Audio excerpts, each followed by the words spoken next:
Sabab anu ngaranna anak disagigireun ari anak teh titipan ti Gusti Allah anu jadi kewajiban ieu bapa pikeun ngarawatna tapi aya tugas sosial.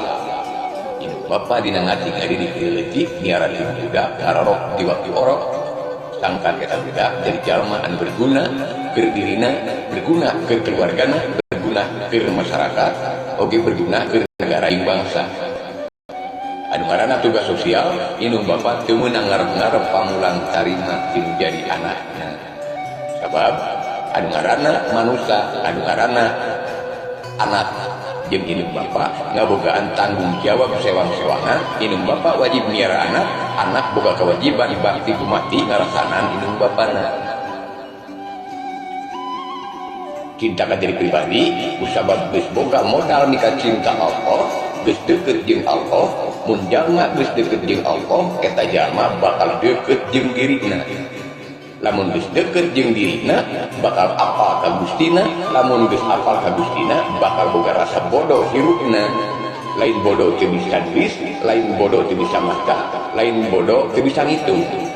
Tapi bodoh teu angkuh adigung gede hulu, lowong molongpong tina sifat sombong, diri sesampiran awak sasampayan.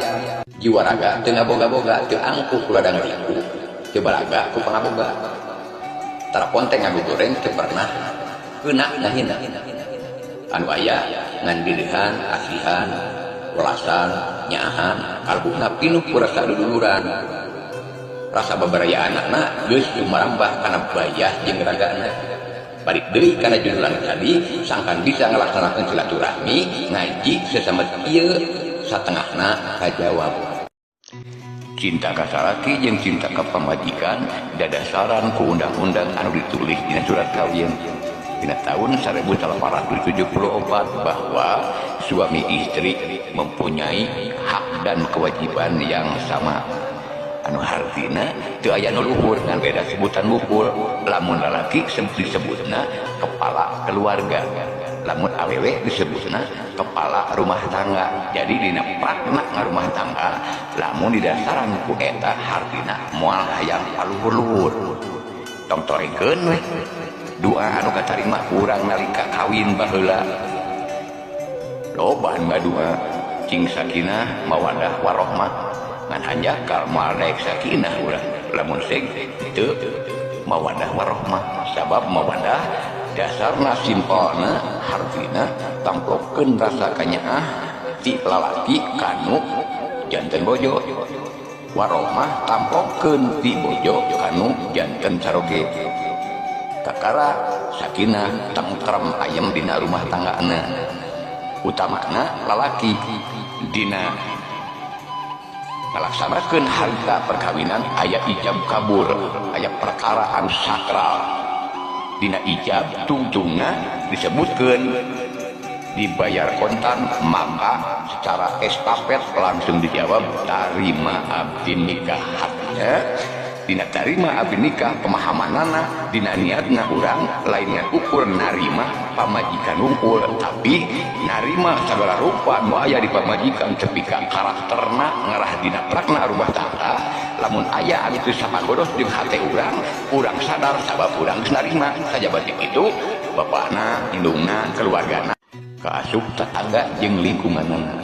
Sarta kudu tetep duanana kudu hati-hati tatan-tatan sabab urang ngahiji ngalaki rabi sama pait sama manis jeung babarengan dina bangun rumah tangga sabab biasa cilaka dina karakter anu beda. Cinta ka negara jeung bangsa pelajari sistem negara urang. Sistem negara urang sistemna demokrasi. Cek bahasa internasional disebut government from the and for the people, cek reta sipuri gitu. Jadi cek bahasa orang demokrasi teh dari rakyat oleh rakyat untuk rakyat. Lebih spesifik deui demokrasi teh ti urang ku urang keur urang. Hartina ti urang ide ku urang gawe keur urang hasil. Tong waka nyaritakeun hasil komo bari ngarep-ngarep hasil. Lamun sek urang can boga ide jeung gawe, sabab ide jeung gawe proses, sabab proses tidak akan mengkhianati hasil. ide lah gimana ide lahirna tina otak pikiran jeung akal. Otak anu cemerlang, pikiran anu brilian, akal anu sehat, bawa karena proses gawe. Otak anu cemerlang, treatment on trades, milih gawe saluju jeung keahlian.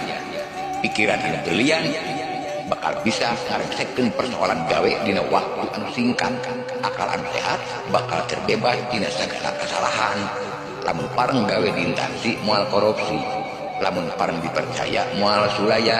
Tah lamun geus kitu hartina urang yakin bakal sejahtera. Negara subur makmur gemah ripah lodinawi aman sentosa karta laharja bakal kalaksanakeun lamun seug masyarakatna geus sejahtera. Naon aya sejahtera? Ari sejahtera teh jelema anu geus bisa nyumponan pangabutuhna. Naon atuh sababna negara teh hese maju, naon sababna boro-boro sifat subur makmur gemah ripah loh jinawi aman santosa karta raharja. Da jelemana kalolobaanna dina waktu ayeuna lain nyumponan pangabutuhna tapi mudag-mudag kahayangan. Balik deui kana judul anu tadi, sangkan bisa ngalaksanakeun silaturahmi nyaeta cinta. Ari cinta teh deukeut jeung nu tika cintana. Loba kauntunganna lamun teh urang deukeut jeung nu tika cinta. Bapak-bapak cinta kana rokok. Lamun dina mangsa teu boga duit pilaan anjukna hutang supaya rokok napal dina pesakna. Naon kauntunganana? Kauntunganana supaya lamun hayang tinggal ngenyot. Ibu-ibu cinta karang kalung. Kajeun teh punuk ibu kaparengan kesrek. Eta kang kalung napal dina punuk. Naon kauntunganana? Kauntunganana lamun di mana teu boga duit tinggal ngajual. Deket jeung personalia, bet asa kamina-mina lamun cek urang hese neangan gawe. Imah ibu, imah bapak, caket jeung Kapolri. Bet asa kamina-mina lamun cek aya anu unggah tanpa izin ka imah urang. Eta teh karek deket jeung manusia, komo lamun deket jeung Allah. Leuwih jelasna baca ku ibu bapak dina ayat ka-23 surat At-Taubah. A'udzu billahi minasyaitonir rajim. Ya ayyuhalladzina amanu la tatakhidu aba'akum jeung saterusna. Sambungkeun kana ayat ka-24. Qul in kana aba'ukum wa abna'ukum jeung saterusna. Moal kawaktuan sim kuring. Da sim kuring mah ayeuna tugasna ngaji sanes maca. Naon atuh anu kadua sangkan urang bisa ngalaksanakeun silaturahmi. Anu kadua nyaeta ikhlas. Ikhlas mangrupa akibat tina naon? Akibat tina cinta. Jadi cinta mangrupa sabab, ikhlas mangrupa akibat. Ikhlas akibat tina cinta, cinta sabab tina ikhlas. Naon aya ikhlas teh? Ikhlas teh segala amal-amalan, segala ibadah tanpa pamrih.